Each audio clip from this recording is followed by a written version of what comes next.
12 वर्ष अगाडि उसले 25 जना नेपालीलाई मारेको थियो। फेरि अहिले ऊ फर्किएको छ। चितवनको कुनै शान्त गाउँमा रातको 12 बज्छ। चारैतिर सुनसान छ। टोलाएका कुकुरहरू भुक्न थाल्छन् र अचानक जमिन हल्लिन थाल्छ। मध्यरातमा जब मानिसहरू गहिरो निद्रामा हुन्छन्, तिनै मानिसको काल बनेर ढोका ढकढक्याउन पुग्छ एउटा असाधारण प्राणी। यो कुनै काल्पनिक कथाको राक्षस होइन, यो हो नेपालको इतिहासकै सबैभन्दा चर्चित, विवादित र खतरनाक जंगली हात्ती ध्रुवे, जसलाई मार्न सरकारले नेपालको इतिहासमै पहिलो पटक सुटेड साइट अर्थात् देख्ने बित्तिकै गोली हान्ने डेथ वारेन्ट जारी गर्यो। जसलाई सेनाले घेरेर सुट गर्यो, गोली लाग्यो, तर ऊ मरेन। ऊ त झन् शक्तिशाली भएर फर्कियो। विश्वभर जसलाई वर्ल्ड मोस्ट डेन्जरस एलिफेन्ट भनेर चिनिन्छ। तर के तपाईलाई थाहा छ, यो हात्ती जन्मिँदै किलर थिएन। यसको यो भयानक रूपको पछाडि छ एउटा अधुरो प्रेम कहानी, बदलाको आगो र मान्छेले गरेको एउटा ठूलो भूल। आजको भिडियोमा हामी ध्रुवेको यही कहानी सुरुदेखि अन्त्यसम्म पुरै डिटेलमा हेर्नेछौँ। भिडियो अन्तिमसम्म हेर्नुहोला, किनकि यो स्टोरीले तपाईको होस उडाइदिनेछ। कहानी सुरु हुन्छ 2066 सालबाट। त्यति बेलासम्म चितवनको जंगलमा धेरै हात्तीहरू थिए, तर ध्रुवे भन्ने नाम कसैलाई थाहा थिएन।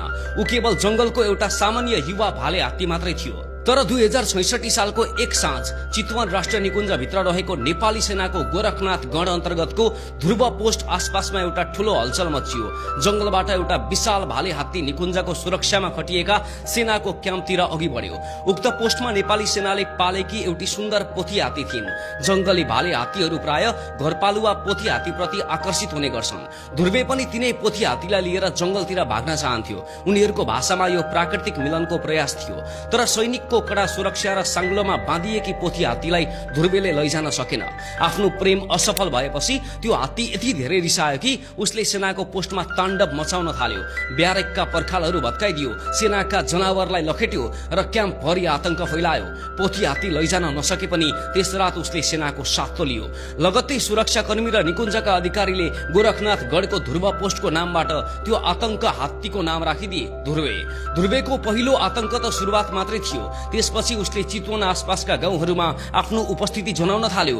2066 साल माघ 22 गते पश्चिम चितवनको जगतपुरमा रहेको घोइलागिरीमा जंगल र बस्तीको सिमानामा एउटा मन्दिरको उद्घाटन हुँदै थियो। गाउँले, पुजारी र निकुञ्जका अधिकारीहरू खुसी मनाउँदै थिए। तर त्यो खुसी धेरै बेर टिकेन। अचानक जंगलको झाडी फाडेर ध्रुवे देखा पर्यो। मानिसहरूको भागाभाग मचियो। भागदौडकै क्रममा ध्रुवेले नेपाली सेनाका जवान रिद्धि बेडदोङलाई खिच्यो। ध्रुवेको हातबाट भएको यो नै पहिलो दर्ता भएको मानवीय हत्या थियो। यो घटनाको ठिक 3 दिनपछि अर्थात् 2066 माघ 25 गते फेब्रुअरी 14 भ्यालेन्टाइन डेको रात चितवन निकुञ्ज भित्र रहेको प्रसिद्ध र विलासी रिसोर्ट टाइगर टप्समा विदेशी पर्यटकहरू भ्यालेन्टाइन डेको उत्सव मनाउँदै थिए। उज्यालो